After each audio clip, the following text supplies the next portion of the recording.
caídas, ou seja, pessoas, o homem natural, nós, né? Só você olhar para você no passado, quando, antes da conversão, éramos muito duros mesmo de coração, difíceis, e o somos hoje ainda, né? Mas melhores um pouco, porque Deus está trabalhando e a operosidade do Espírito é eficaz.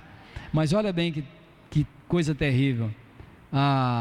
Deus teve que fazer isso mesmo, fazer difícil para o homem não falar, eu dei uma mãozinha, não. Sarai era estéril, vem Raquel estéril, Rebeca estéril. Todos os 3 patriarcas tiveram esposas estéreis. 40 anos ficou orando, orou 20 anos, e aí nasceram Jacó e Esaú, Esaú e Jacó, nessa ordem, gêmeos, mas Esaú nasceu primeiro. Então Abraão, Isaac, Jacó. Jacó casou-se, conhecem também a história, 2 mulheres, porque foi enganado, e cada uma teve uma serva. Labão deu lá uma serva para cada um, então ele tinha 2 esposas, 2 servas delas, 4 mulheres. Ele teve 12 filhos e uma filha com essas 4, na sequência ali, não precisamos citar, porque isso aqui não é necessário, mas os 12 filhos constituíram então em 12 tribos, e Israel é o nome de Jacó mudado por Deus.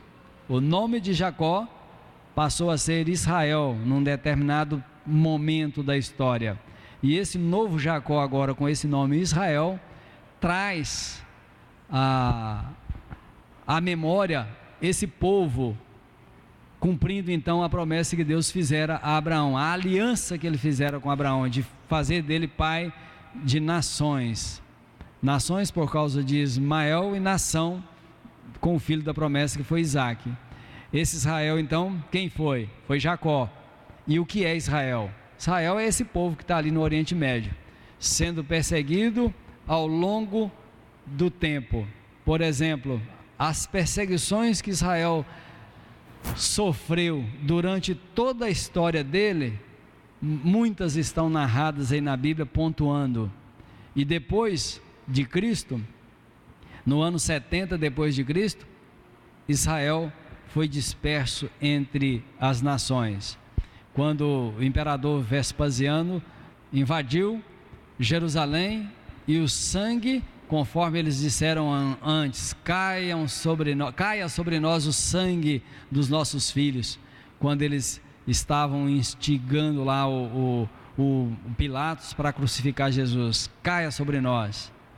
E aí eles receberam isso mesmo, o sangue jorrou mesmo ali em Jerusalém, e eles mataram, segundo aí alguns historiadores, cerca de mais de 70% de toda a população de Israel, e os demais foram dispersos, espalhados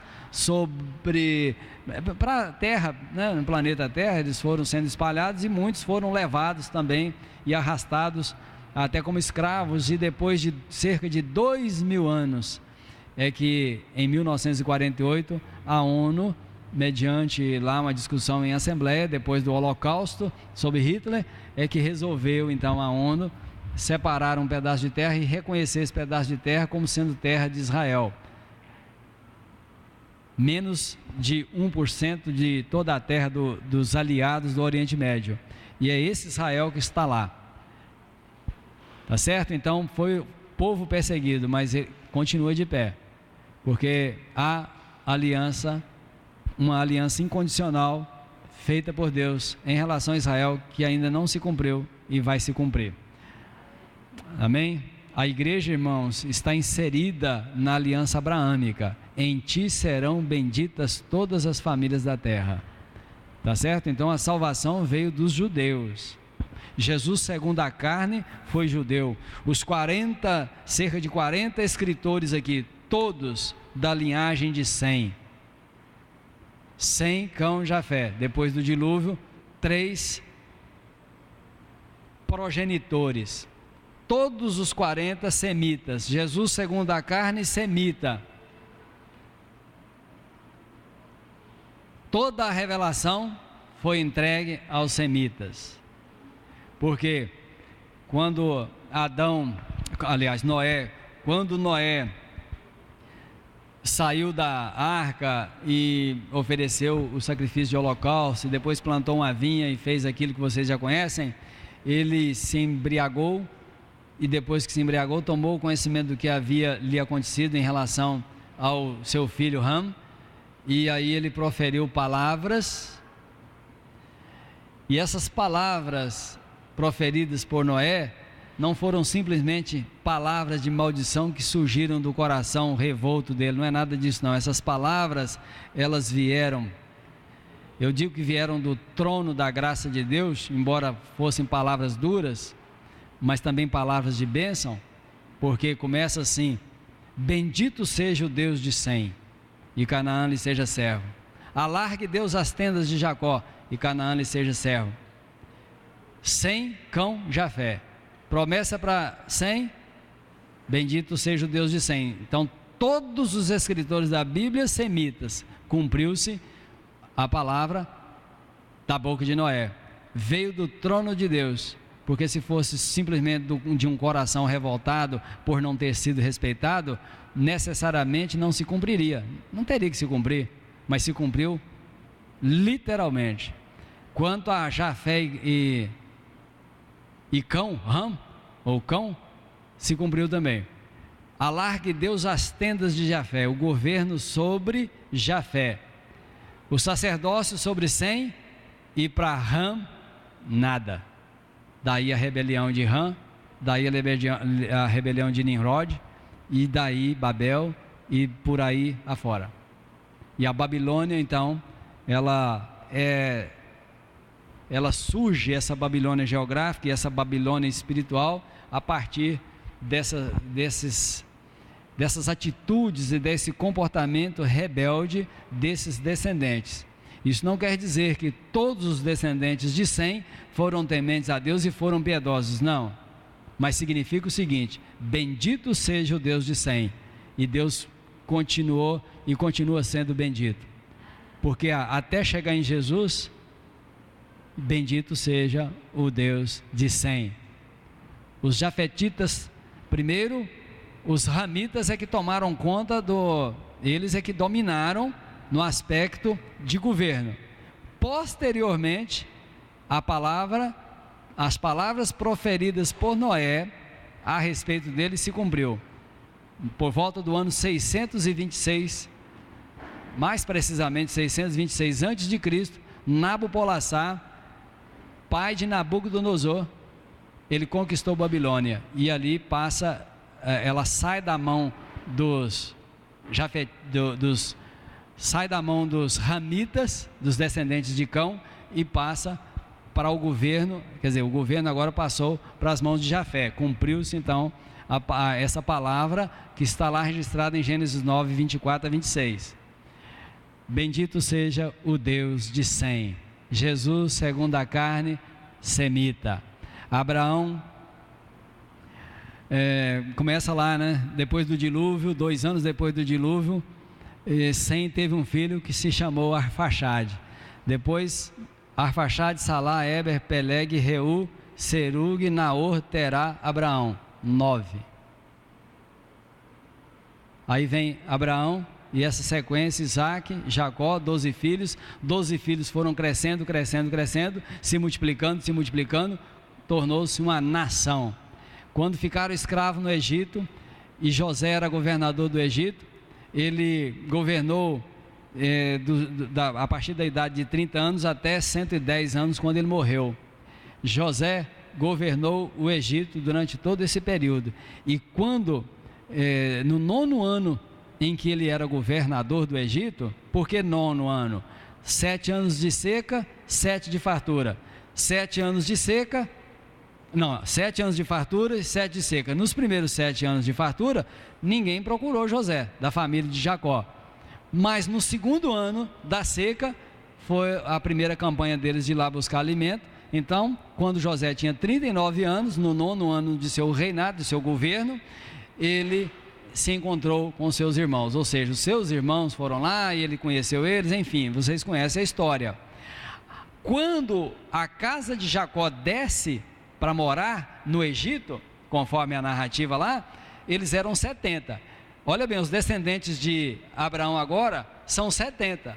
Ficaram ali sob o Egito 430 anos.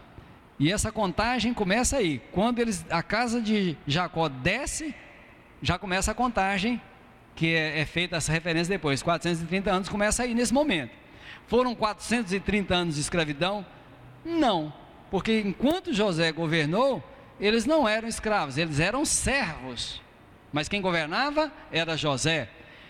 Ora, 39, 40 para 110, 70 anos. Esses primeiros 71 anos e mais alguns anos à frente, até que o cerco se aperta, eles viveram de uma forma até... Porque o faraó deu essa honra por causa de José. Não é isso que está lá na narrativa? Irmãos, irmãos, por isso que eu gosto da palavra, da Bíblia, e gosto de estudar a Bíblia, e dou essa palavra para te incentivar. E nós temos uma oportunidade tão grande de conhecer mais as Escrituras, a narrativa, a história, sabe por quê? Porque nós temos as outras ciências que cooperam conosco. Sabe-se pela história que na época de José, porque a pergunta que surge é a seguinte: como que o faraó sujeitou o governo do Egito a um estranho, e esse estranho exatamente de um povo que não poderia ter nenhuma afinidade, um povo que tinha Deus, o Deus dos hebreus, por exemplo, não era o Deus dos deuses, eles tinham muitos deuses e esse povo só tem um Deus. Como que eles sujeitaram, como que o faraó sujeitou o governo a um semita, por exemplo? Aí entra a história paralela. Os Ixos dominaram parte do Egito, que era o Alto e Baixo Egito, então eles dominaram parte do Egito, e eles, por cerca de 200 anos, ficaram ali dominando parte do Egito. Quando José chega lá, e José semita, eles eram ali aparentados, esse faraó que estava lá não era faraó egípcio. Ele aparece lá com o nome egípcio exatamente por causa daqueles rituais, e tinha toda uma forma de cumprimento desses rituais. Então, assim, para encaixar aqui tem que fazer isso. E aí esse faraó concede a José o reinado, entrega para ele o governo. Não tem ninguém melhor do que você, é você mesmo. Se fosse um daqueles lá, se não fosse os Ixos, parentes dele, eles eram semitas também, José não teria condições de reinar. Mas como Deus faz as coisas, quem governa é Deus. Quando nós lemos aquele versículo lá de Isaías 46, todo o meu conselho está de pé, farei toda a minha vontade, ele faz mesmo. Deus não fica tapando buraco não, ele planejou e executa, pronto, acabou. Ele cria circunstâncias, o homem age, em agindo cumpre o seu propósito. Mediante as circunstâncias lá, os Ixos dominaram e lá ficaram por cerca de 200 anos. José entra, governa 180 anos, né? Ele tinha 30 para 110, 80. E a narrativa em Êxodo é a seguinte: levantou-se uma nova dinastia, lá fala que é um outro faraó que não conhecia José, é claro. Outra dinastia surgiu, porque os Ixos depois foram expulsos, e o Egito foi, tanto o Alto como o Baixo Egito foram dominados novamente pelos egípcios mesmo. E aí os Ixos foram expulsos. José já havia morrido, o povo hebreu estava lá, já havia multiplicado, e muito.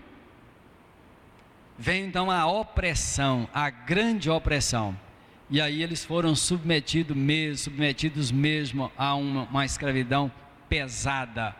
E aí vocês conhecem a história. Ao final dos 430 anos, eles foram libertados por Deus mediante Moisés. Aí vai o Êxodo e vai também a hora embora. O Êxodo, 40 anos no deserto. Para fechar, vamos sair do Egito, para a gente não ficar agarrado com esse povo lá, vamos sair. Deus levantou Moisés, E a história de Moisés, irmãos, olha bem, nenhum personagem nasceu e depois Deus pegou ele assim, como se fosse, não, vou pegar esse aqui porque é esse que não é, não. É Deus mesmo que teceu. Deus não é isso que está lá no Salmo 139? De uma forma assombrosamente maravilhosa, Deus nos teceu no ventre da nossa mãe. Não é Deus que forma, não é Deus que faz isso por meio da natureza que Ele criou, segundo a sua própria criação. Então, quando nasceu Moisés, foi Deus que teceu ele ali. E ele nasceu exatamente no dia que era para nascer, no horário que era para nascer, na família que era para nascer, porque Deus já o tinha antes da fundação do mundo para ser o libertador. Quando Davi foi levantado como rei, irmãos, Samuel, quando Deus revela para ele que rejeitou Saul, que já tinha um outro, Saul tinha reinado apenas 2 anos, ele usurpou o sacerdócio que pertencia a Samuel, foi rejeitado. Deus revela para Samuel que tinha um outro. Samuel pensa assim: opa, ele está por aí. Que por aí que nada, faltava 8 anos para ele nascer.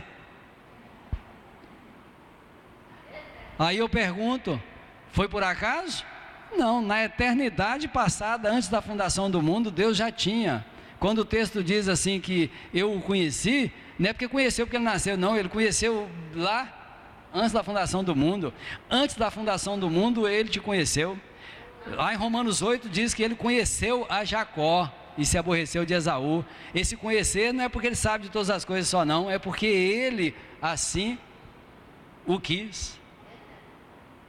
Irmãos, nós precisamos de debruçar mais sobre a soberania de Deus e nos humilharmos na presença de Deus, perante a grandeza dele, a sua soberania, como infinito e nós como finitos, ele como santo e nós como pecadores, fazermos esses contrastes para nós nos humilharmos. Eu e você não somos nada. Agradeça a Deus porque você nasceu no Brasil. Eu fico olhando, eu e minha esposa aqui, ela às vezes fica lá um pouco irritada, indignada lá com algumas coisas que comentam lá nos grupos deles, parentes que moram nos Estados Unidos ficam descendo a lenha. Tá certo que está muito ruim, a situação não está bonita, mas nós cremos no Deus que é acultural. Ele é o Deus que é Deus sobre a nossa vida, que exerce soberania, independentemente das crises, com crise ou sem crise, nós temos o Senhor por Deus, e dê graças a Ele, por ter nascido você aqui no Brasil, porque o Brasil é um país, mesmo que muitos não tenham Cristo, é considerado cristão, mesmo sem Cristo, muitos não tendo, apesar de ser considerado cristão, propício a nós conhecermos o Senhor. Irmãos, imagine você se você tivesse nascido num país muçulmano. Você já parou para pensar nisso?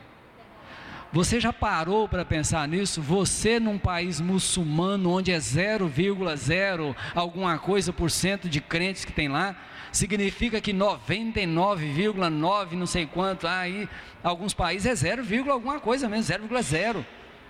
Que seja 1%, que seja meio. Irmãos, olha bem, provavelmente eu e você, se tivéssemos nascido lá e com a nossa idade lá agora, estávamos indo para o inferno. Não há motivo nenhum, pode estar ruim do jeito que for. Está ruim? Seja você uma bênção. Deus disse para Abraão: "Se tu uma bênção". E isso foi renovado depois que ele anuiu ao conselho de Sarai, né? Anuiu, ou seja, ele aderiu ao conselho e teve aquele caso lá com Agar e teve um filho que não era o da promessa. Mas depois volta Deus a tratar com ele e diz assim: "Se tu uma bênção". Para quê? Para aquilo ali ficar, para ele ficar ruminando aquilo ali, né? Comparando, lá atrás Deus me disse isso, eu fiz isso, isso e isso, agora ele diz para mim de novo: "Se tu uma bênção". Se você caiu, meu irmão, minha irmã, e levantou, se você fez o que não era para fazer no passado na ignorância e Deus te alcançou, se tu uma bênção. Se tu uma bênção no seio da sua família. Sê tu uma bênção na vida do seu cônjuge. Sê tu uma bênção. Sejamos nós como pais e mães, uma bênção dobrada na vida dos nossos filhos, na vida dos nossos netos, no meu caso que temos netos, no nosso caso, no caso de quem tem. Se não tem, vai ter. Nós precisamos de trazer isso, meus irmãos, para a prática. Jesus disse no final do Sermão da Montanha: aquele que ouve estas minhas palavras e as pratica é comparado com um homem prudente que edificou sua casa sobre a rocha. Prática. Não adianta pregarmos e ensinarmos uma ortodoxia, uma doutrina correta, doutrina. Não adianta, se a doutrina correta não for praticada. Jesus, o mestre dos mestres, o Deus conosco, pregou o sermão da montanha, e ao fazer a conclusão e a aplicação foi essa: o que ouve estas minhas palavras e as pratica, aí ele faz a comparação. Então, irmãos, o que nós estamos fazendo com a palavra do Senhor? Nós estamos fazendo essa caminhada bíblica, é bíblico-escatológica, mas ela tem aqui sempre, eu vou pontuar questões familiares. Falei um pouco lá antes do pecado, como foi, e agora nós estamos colocando isso aqui. É um desafio para nós, tá? Você e eu, nós precisamos ser autênticos. Em que sentido? Ah, você é crente? Eu sou crente. Servo do Senhor, servo do Deus Altíssimo. Ah, você serve Ele, você é da qual igreja? Eu sirvo a Ele na Igreja Batista Central. Eu sou membro da Igreja Batista Central, aquela igreja lá que leva Deus a sério, que se edifica-se mutuamente, que ganha pessoas pelo testemunho, aos olhos e aos ouvidos, pelo testemunho, também pela fala, pela pregação do Evangelho, que é poder de Deus para a salvação. Eu sou membro daquela igreja, mas acima de tudo eu sou servo e serva do Senhor. E para você dizer isso, para que nós possamos individualmente dizer isso, é preciso de fazer como Pedro, lá na porta, a porta de Formosa, olha para nós, olhe para nós, irmãos, precisamos de praticar a palavra, porque você e eu precisamos, tem que ter coragem de dizer para as pessoas: olhe para mim, ou então as pessoas dizerem: olha, eu vejo que você, pelo seu procedimento, você é uma serva mesmo. Pelo teu procedimento, eu sei que você é um servo de Deus mesmo. Esse é o desafio. Esse é o desafio. Não podemos brincar de crentes. Crente até o capeta é. Os demônios creem e estremecem. Tiago 1,19. Sede crentes e não incrédulos. Mas crente aqui não é a mesma palavra no português, mas no grego não é não. Crer com a mente é uma coisa, com o intelecto é uma coisa, com a mente, né? Com a razão. Agora, crer com o coração, com o espírito, com todo o ser, somente por obra do Espírito Santo. E se eu tenho o Espírito Santo e você o tem, por que não fazermos a diferença? Por que não construirmos a unidade da igreja? Por que não a unidade no corpo de Cristo? Por que não reparar as brechas? Por que não colocar o sangue de Cristo nas nossas relações que estão aí, quem sabe, deteriorando? Não é com pedra, não é com o tempo. Deixa que o tempo se encarregue, não. O sangue foi derramado uma vez por todas, não só para nós sermos salvos, mas para sermos também perdoados e sarados. Se o teu irmão pecar, seja contra ti ou não, vai ter com ele. Porque se ele pecou contra alguém, esse alguém é membro do corpo, você também é, então envolve a todos. Vai ter com ele. Não fica falando não. Tô por aqui. Mas por que por aqui? Cristo, o Cordeiro de Deus, se entregou voluntariamente para tornar propícia a nossa salvação, a nossa santificação, a nossa mudança de vida, o nosso linguajar, todo o nosso ser passa por transformação e por transformações, todo o nosso ser interior. Esposa, se você não tem o esposo crente, palavras de Deus registradas por Pedro é esta: seja a beleza tua, a do teu interior, não é a exterior do salão de beleza, mas seja a beleza interior. Não é frisado de cabelo, isso é importante, sim, precisa de ir mesmo, mas não é essa a principal. A beleza interior, para que você possa ganhá-lo sem palavra alguma.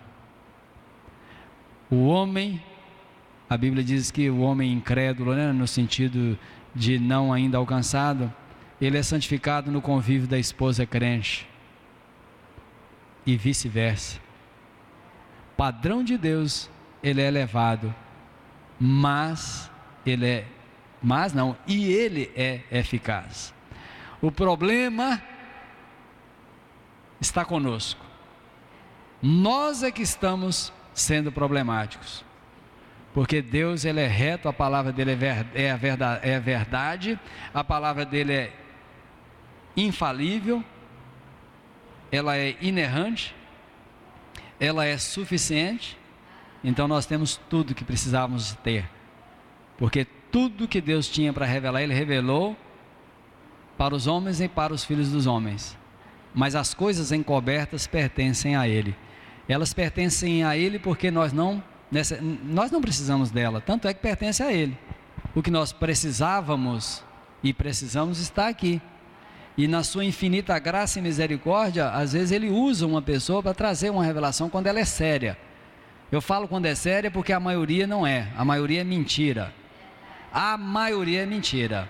A palavra séria de Deus, quando vem por boca de Deus, por misericórdia, eu falo isso, irmãos, porque eu tenho muitas experiências nessa área, de Deus falar com a pessoa, e ela compartilhar, e quando ela fala, olha, o irmão fulano de tal, Deus usou ele me trouxe uma palavra, uma revelação, ele falou assim, assim, assim, assim, aí depois eu digo para ele, essa revelação, Deus fez isso por misericórdia, por causa de você, porque essa palavra que ele trouxe, ela tá escrita. Aí, em alguns casos eu cito assim, esse texto está no Evangelho, está na carta tal, versículo tal, exemplo. Mas você, como não conhece, tem um certo tempo de convertido, não conhece ainda, conhece não muito, né? Conhece um pouco, está conhecendo, está no processo, e você estava aflito. Ele estava aflito, ele contou para mim, lá em casa, me fazendo uma visita, um casal que nós ganhamos para o Senhor. Nós sozinhos não, claro que ninguém ganha sozinho, tem pessoas no processo, mas por intermédio de uma evangelização, falando sobre o plano da salvação na casa deles, lá em Porto Canoa, eles se converteram, foram alcançados por Deus, depois nos visitaram aqui posteriormente, depois de batizado e membro da igreja e tal, e aí veio compartilhar, e falando com isso com alegria. Eu falei, glória a Deus, irmão, sabe por quê? Você não conhece bem a Bíblia, então Deus trouxe essa revelação, que na verdade não é uma nova revelação, ela já está aqui na Bíblia, mas como você não conhece, Deus, por graça e misericórdia, concedeu isso a você e tirou de você a angústia. Essas, irmãos, são legítimas. As mentirosas são aquelas que vêm até por uma disposição psicológica. Tem muita gente por aí com disposição psicológica totalmente, psicologicamente tão predispostos que entregam revelações mentirosas. Creio nas verdadeiras, porque elas existem, mas eu não posso conceber que a maioria é verdade e que uma minoria é mentirosa. Eu penso o contrário. Quando eu falo minoria e maioria, irmãos, eu não estou pensando em percentual, não estou pensando em nada, só estou dizendo o seguinte, que uma parte menor é verdade e uma parte maior é mentira. Por quê? O ápice da revelação é Cristo. O cano se encerrou. As escrituras são suficientes. Se elas são suficientes, não precisaria de mais nada. Mas num caso específico como desse meu irmão, veio. Amém? E você tem experiência nessa área, eu tenho certeza. Irmãos, nós não podemos continuar, porque o nosso horário, que era para ser 21, já ultrapassou. Já são 21h20. Nós paramos ali no Êxodo, então. Não deu para sair do Egito, não, mas você não está no Egito, você está em Canaã há muito tempo, amém?